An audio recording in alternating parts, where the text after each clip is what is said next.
ఒక చిన్న మాట, ఒక చిన్న కామెంట్ ఎంత పెద్ద చర్చకు దారితీస్తుందో గరికపాటి ఇష్యూ చూపించింది. ప్రవచనాలు, సంస్కారం, విలువల గురించి మాట్లాడే వ్యక్తి నుంచి వచ్చిన ఒక వ్యాఖ్య సమాజంలో ఒక పెద్ద డిబేట్ కు కారణమైంది. ఎందుకంటే ఈ విషయం కేవలం ఒక అభిప్రాయం కాదు, పేద పిల్లల జీవితాలతో నేరుగా సంబంధం ఉన్న విషయం. పిల్లలకు స్కూల్లో పెట్టే మిడ్ డే మీల్, అందులో భాగంగా ఇచ్చే కోడిగుడ్డు గురించి గరికపాటి చేసిన వ్యాఖ్య మొదట చిన్న చర్చగా మొదలై కొద్దిసేపటికే సోషల్ మీడియాలో భారీ స్థాయిలో వివాదంగా మారింది. పిల్లలకు మధ్యాహ్న భోజనం ఎందుకు, గుడ్డు పెట్టడమేంటి, భోజనం తిని పెళ్లి కొడుకుల్లా కూర్చుంటారు అంటూ ఆయన చేసిన వ్యాఖ్యలు సాధారణ కామెంట్స్ కాదు, పేద పిల్లల పరిస్థితిని టచ్ చేసే మాటలు. అంతేకాదు టీచర్లను కూడా టార్గెట్ చేస్తూ వాళ్ళు గుడ్ల లెక్కలు రాయడానికి సరిపోతారు అన్న మాటలు మరింత ఆగ్రహాన్ని రేపాయి. ఈ ఒక్క స్టేట్మెంట్ తోనే వివాదం ఒక్కసారిగా ఎగిసిపడింది. మధ్యాహ్న భోజన పథకంపై గరికపాటి ఇలాంటి వ్యాఖ్యలు చేయటం సిగ్గుచేటని, పేద విద్యార్థులంటే ఆయనకు చులకన భావం ఉందని,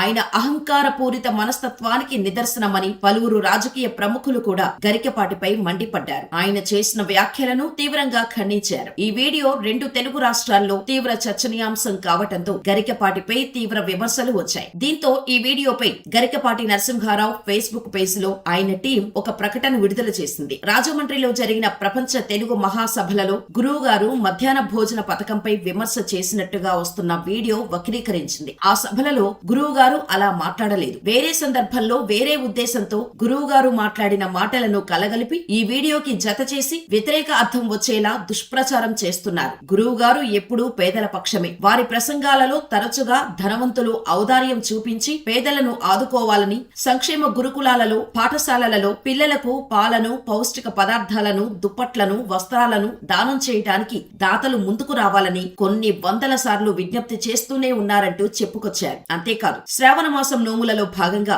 చీరలను బంధువులకు కాకుండా దళిత వాడలలో ఉన్న స్త్రీలకు పంచిపెట్టాలని ఎన్నోసార్లు వారు పిలుపునిచ్చారని గుర్తు చేశారు. భగవంతుడు ఎప్పుడూ పేదవాళ్ల పార్టీనే అని గర్వంగా వేదికలపై ఎన్నోసార్లు ప్రకటించిన వ్యక్తి గరికపాటి అని, గురువుగారి ప్రసంగాల ప్రభావంతో పేదలందరూ హిందూ ధర్మ స్ఫూర్తితో ఉండటం చూసి జీర్ణించుకోలేక వారిని పేదల నుండి దూరం చేయటానికి కొంతమంది మూర్ఖులు వారిపై దుష్ప్రచారం చేస్తున్నారని, ఇటువంటి కుతంత్రాలకు ఎవరూ లొంగవద్దని, హిందూ బంధువులంతా సమైక్యంగా సర్వకుల సామరస్యంతో జీవించాలన్నదే గురువుగారి ఆకాంక్ష అంటూ పోస్టులో చెప్పుకొచ్చారు. గరికపాటి మాట జారారో లేక చెప్పే విషయాన్ని సరిగ్గా చెప్పలేకపోయారో, నిజంగానే ఎవరైనా వీడియోని వక్రీకరించారో తెలీదు కానీ పిల్లలకు ఒక పూట భోజనం పెట్టడం అనేది కేవలం ఒక పాలసీ కాదు. ఇది చదువుకు పేదరికానికి మధ్య ఉన్న విద్యార్థులకు సంబంధించిన విషయం. పేద కుటుంబాల్లో పరిస్థితి ఎలా ఉంటుందో అందరికీ తెలిసిందే. ఇంట్లో రోజు 3 పూటలు భోజనం పెట్టలేని తల్లిదండ్రులు తమ పిల్లలను స్కూలుకి పంపడంలో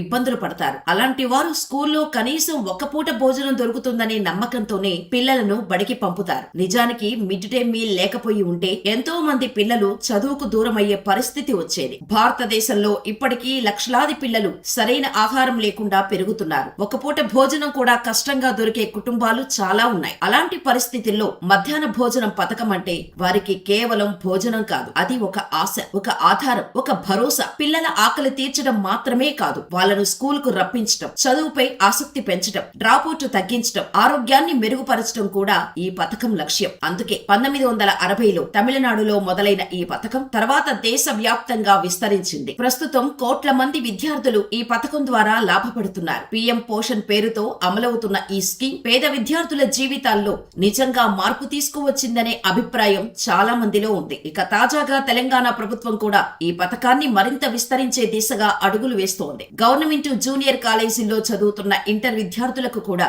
మధ్యాహ్న భోజనం అందించాలని నిర్ణయించింది. అంటే ప్రభుత్వం దృష్టిలో ఆకలి తీరిస్తేనే పిల్లలకు చదువు బాగా అబ్బుతుందనే భావన స్పష్టంగా కనిపిస్తోంది. అందుకే మిడ్ డే మీల్ విషయంలో చాలా మంది గరికపాటిని వ్యతిరేకిస్తున్నారు. వారు వ్యతిరేకించడం కూడా తప్పు అని చెప్పలేం. ఎందుకంటే ఇది కేవలం ఒక స్కీమ్ కాదు, లక్షల మంది పిల్లల భవిష్యత్తుకు ఇది ఒక లైఫ్ లైన్. ఒక గుడ్డు, ఒక ప్లేట్ భోజనం డబ్బున్న వారికి చిన్న విషయం అనిపించొచ్చు, కానీ పేద పిల్లల తల్లిదండ్రులకు అది ఒక ధైర్యం. అందుకే ఈ అంశంపై సోషల్ మీడియాలో అనేక మంది ఒక్కసారిగా స్పందించడం మొదలుపెట్టారు. పేద పిల్లలకు ఒక గుడ్డు ఇవ్వటం మీద ఎందుకు అభ్యంతరం అంటూ గరికపాటిని గట్టిగా నిలదీస్తున్నారు. ఆ గుడ్డు వల్లే వాళ్ళు స్కూల్ కి వస్తున్నారు కదా అంటూ ప్రశ్నిస్తున్నారు. ఈ తరుణంలో ఐపీఎస్ సునీల్ కుమార్ చేసిన కామెంట్ ఈ డిబేట్ ను మరింత బలంగా మార్చింది. ఆయన చెప్పిన మాటల్లో సూటి ప్రశ్న ఉంది. ఎన్ని శాస్త్రాలు చదివినా మనిషి పట్ల పేద పిల్లల పట్ల సానుభూతి లేకపోతే ఆ పాండిత్యం దేనికి అని. అదే సమయంలో ఐపీఎస్ సునీల్ కుమార్ మరో ముఖ్యమైన విషయం గుర్తు చేశారు. ఇంట్లో భోజనం పెట్టలేని పరిస్థితుల్లో ఉన్న తల్లిదండ్రులు పిల్లలకు చదువు చెప్పడం ఎంత కష్టమో,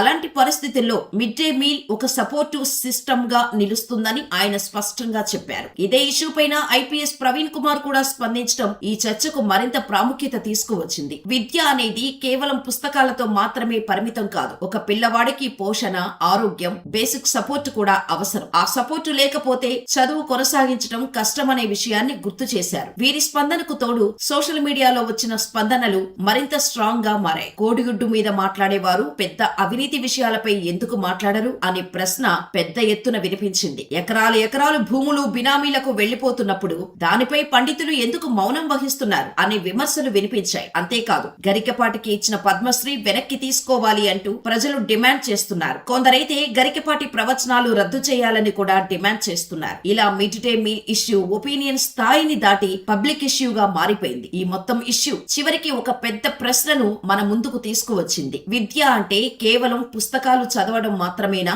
లేక పిల్లలు బతకడానికి అవసరమైన ప్రాథమిక అవసరాలు కూడా అందించడమా? ఎందుకంటే ఆకలి ఉన్నప్పుడు చదువుపై దృష్టి పెట్టడం కష్టం. ముందుగా పేద పిల్లల ఆకలి తీరితేనే వారు చదువుపై దృష్టి పెడతారు. మన దేశంలో ఇప్పటికీ చాలా మంది పిల్లలు ఆకలితోనే బడికి వస్తున్నారు. పరిస్థితులు అనుమతించకపోయినా చదవాలని ప్రయత్నిస్తున్నారు. అలాంటి సమయంలో ఒక ప్లేట్ భోజనం, ఒక గుడ్డు వారికి ఒక భరోసా ఇస్తుంది. అది వారికి కేవలం ఆహారం కాదు, చదువుకోవటానికి ఒక అవకాశం. అందుకే ఈ గరికపాటి ఇష్యూ ఒక వ్యక్తి మీద వచ్చిన వివాదం మాత్రమే కాదు, ఇది సమాజం ఆలోచనలను బయటపెట్టిన సంఘటన. పాండిత్యం ఎంత ఉన్నా మనిషి పట్ల సానుభూతి లేకపోతే ఆ జ్ఞానం అసంపూర్ణమే అని గుర్తు చేసిన సంఘటన. మరి ఈ మొత్తం ఇష్యూ మీద మీ అభిప్రాయం ఏంటి? పిల్లలకు బడిలో ఒక పూట భోజనం ఇవ్వటం తప్ప, లేక అవసరమా? మీ అభిప్రాయాన్ని మాకు కామెంట్ లో తప్పకుండా తెలియజేయండి. మధ్యాహ్న భోజనం ముఖ్యమైనది, చదువు మధ్యాహ్నం అయిపోయింది. చదువు ఎవడికి అక్కర్లా.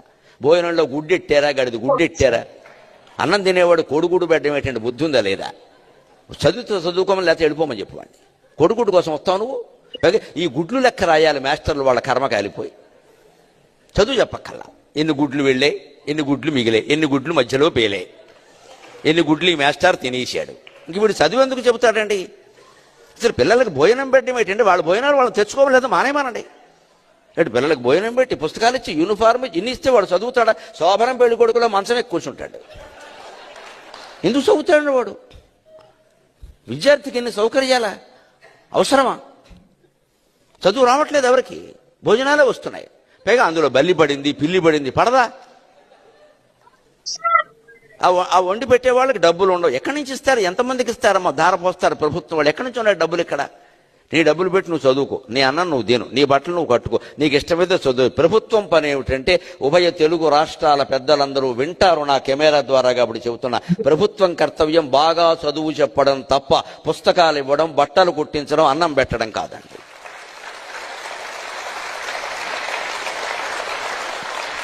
మేము ఖచ్చితంగా చదువు చెప్పిస్తాం, నీ జీవితానికి బాధ్యత వహిస్తాం. నీకు నమ్మకం ఉంటే రా, లేకపోతే వెళ్ళిపో. ఈ మాట అనే దమ్ము లేదు ఎవరికి. ఎందుకంటే అందరికీ మళ్ళీ ఎన్నికలు రావాలి, మళ్ళీ మనం రావాలి, మళ్ళీ మనం రావాలనే దరిద్రం వదిలిపోతే ఇవన్నీ ఉంటాయి. మళ్ళీ నువ్వే ఎందుకు రావాలి? ఇంకొకడు వస్తాడు, నీకు అనవసరం.